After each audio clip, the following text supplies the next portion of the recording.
What's cracking with your snacking snacker stars? It's me, the BRE, the man with the backwards hat is back. And this week on Pizza Night, we're taking in a bacon, and yeah, we're a strutting and a cutting. And we'll be right back to let you know what it's all about on this week's edition of Pizza Night.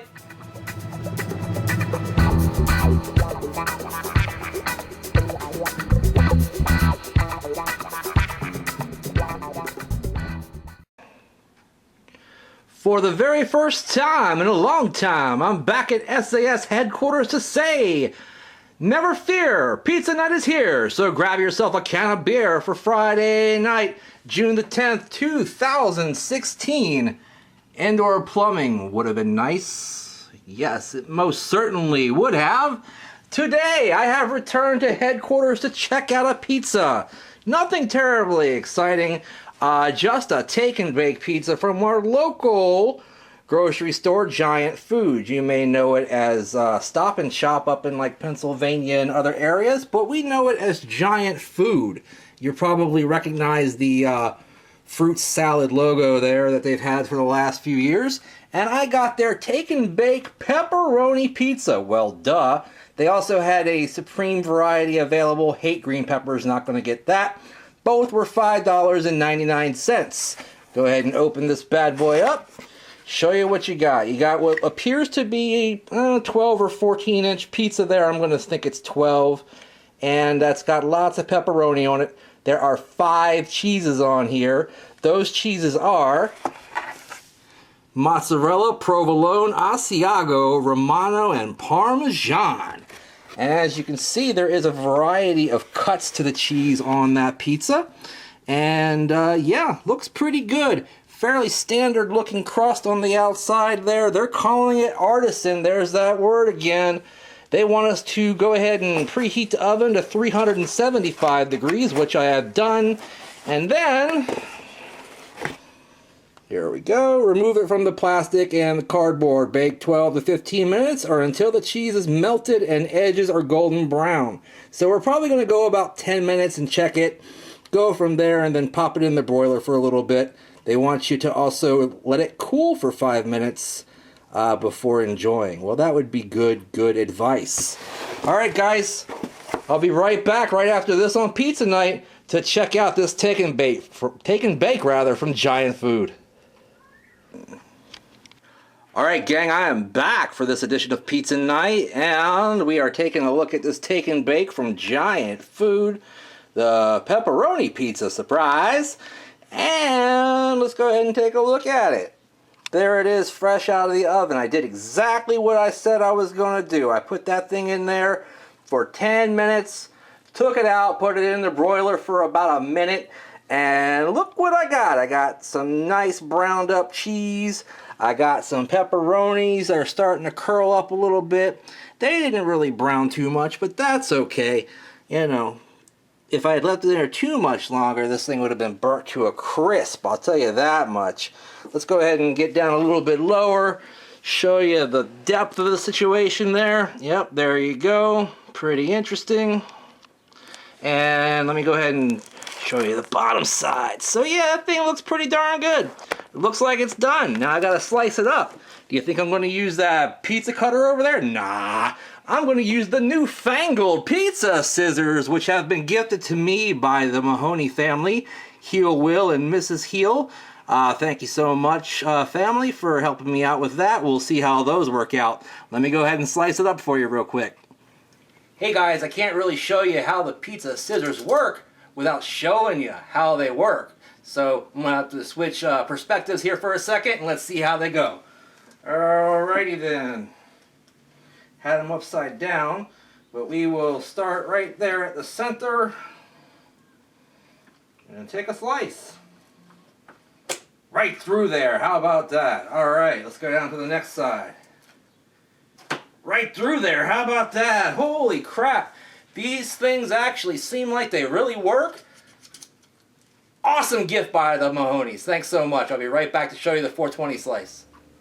Alright guys, let me go ahead and pull out that slice that I sliced out so easily with the pizza scissors. You saw some cheese stretches there. That's pretty good. And then you got 3 or 4 pepperonis on there. I guess 3 1/4 you could really call it. And yeah, lots of cheese on there. It's still got a nice flop to it. Didn't get too crisped up, and I'm glad about that. Let's go ahead and try this out, shall we? Be right back. Alright guys, I am back after what I consider a fairly successful baking experience with this take and bake from Giant Food, the pepperoni pizza, $5.99. Alright, let me go ahead and grab that slice that I already sliced out with the pizza scissors. And also, by the way, thanks to the Mahonies for the new tablecloth as well that matched the Pizza Night motif. Alright guys, let me show you this slice next to my noggin the way I always do. Like I said, I think it's a 12-inch pizza. I don't think it's 14 because these slices are not very large. But that's okay. I can pummel this thing myself, right? Alright, let me go ahead and start a pummeling.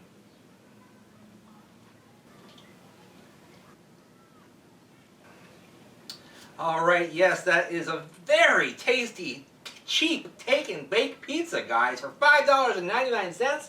What more can you ask for other than for the children outside to shut up if you can hear them?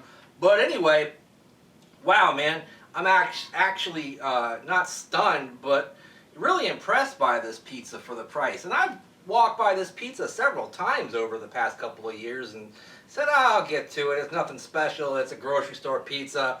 Won't get a lot of clicks, but hey, I don't care. I'm enjoying my dinner tonight. Let me go ahead and build it from the bottom to the top the way I always do. And tell you that the crust is absolutely fantastic. This may be one of the best crusts I've ever had from a grocery store brand pizza, other than the Harris Teeter that you actually, get that they cook there in the store. Different story here altogether. In terms of take and bake and things like that, frozen crust and things like that. This is one of the best crusts I've ever tasted. It's very flexible with just a little bit of a crispy shell on the outside. I think I got it pretty perfectly baked, so that's pretty good. Being perfectly baked is a good thing. Also, the sauce is next, and it's actually got some substance to it. It's not runny, and sometimes when sauce is not runny, you don't get enough. But in this case, it's certainly sufficient for this pizza. It's got a good zing to it, a good tomatoey taste, and a very nice, somewhat thick texture. I like that a lot. Let's get to those 5 cheeses, guys. I can't identify all of them by flavor, but you do get a good cheese blend flavor, kind of like that sort of funkiness that you get from a really good cheese sometimes, and that comes through. I can kind of taste the funk of the the Parmesan quite a bit. That's fairly prominent, and of course the mozzarella's there as well. The other ones, they kind of blend in, because like Asiago and Romano are kind of neutral cheeses in my eyes and in my mouth. So, they don't really stand out quite as much. Provolone gives it a little bit of smoke, and I taste that too. Alright, then we get to the star of the show. The pepperonis, guys, are absolutely fantastic. They have a zip and a zing to them. They have a good texture. They're not too thin, not too thick. Have a good bite to them. I wish they would have crisped up just a little bit more, little tiny bit more, but that's on me, not on the pizza, I don't think. And yeah, excellent, excellent pepperonis on an excellent, excellent pizza, guys. I'm giving this thing a full thumbs up from Mimi the BRE here on Pizza Night, guys. You should try to run out and get this pizza if you have a Giant Food here in the DMV, or Stop and Shop, or whatever they call it, Save and Shop, or Stop and Save, or whatever you want to call it, up there in like Pennsylvania, New Jersey, wherever they have those. Go ahead and check out this pizza if you get a chance, and hey, if you like the Supreme, get that too. I was thinking about having a frozen Friday night, and the pizza that I was going to review was from a company called Urban Pie Company, and when I saw that, I thought it was going to be a really good, chock full of meat and cheese, thick crust pizza or something. That's what the description sounded like to me when I read that name. But no, it's a thin crust pizza. Of the 3 flavors that they had, I couldn't find one that I really wanted to review. The only one that I did want to review is their Mission Street Style, I believe they call it. It has pepperoni and chicken sausage on it, but it's also got green peppers and mushrooms on it, which I can't stand. So my question for you guys to answer down in the comments: should I review this pizza anyway? And if so, how should I do it? Should I do it the way it comes and kind of like bear and grin it? grin and bear it rather, or should I, pick the toppings off, or should I do both? Who knows? Let me know down in the comments down below. Join the SAS group on Facebook by clicking on the link down below in the description. Hundreds of the coolest people are in our group in the world, and you should be too. Why aren't you? Also, follow me on Twitter and Instagram at Brandon Reich SAS, and when you do, always use the hashtag Snack Society to communicate you're one of us and I'm one of you. In the meantime, in between time, I'll see you next time. Like, favorite, share, and subscribe. Bye-bye.